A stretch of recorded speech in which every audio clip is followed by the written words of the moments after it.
Be sure to read and follow the safety guidelines to protect your computer from potential damage and ensure your personal safety. For more information about safety guidelines, see the owner's manual at dell.com/support. Before you begin, turn off the computer and disconnect all the attached peripherals.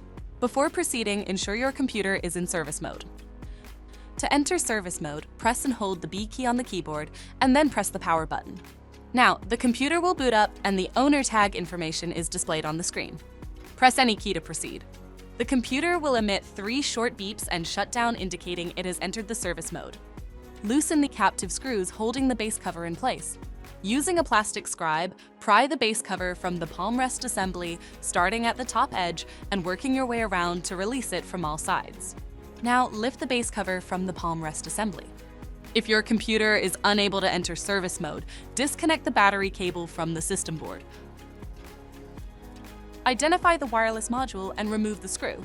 Unlatch and remove the 2 screws. Disconnect the latch and the cables to remove the module from the system.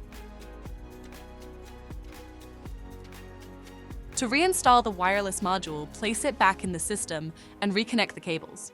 Relatch and install the 2 screws. Relatch and tighten the screw.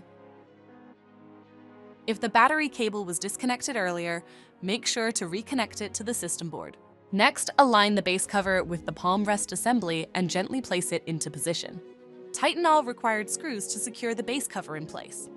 To exit service mode, connect the AC adapter and press the power button. Please note, the system will only power on and exit service mode if the adapter is connected. For more information about your Dell system, visit dell.com/support.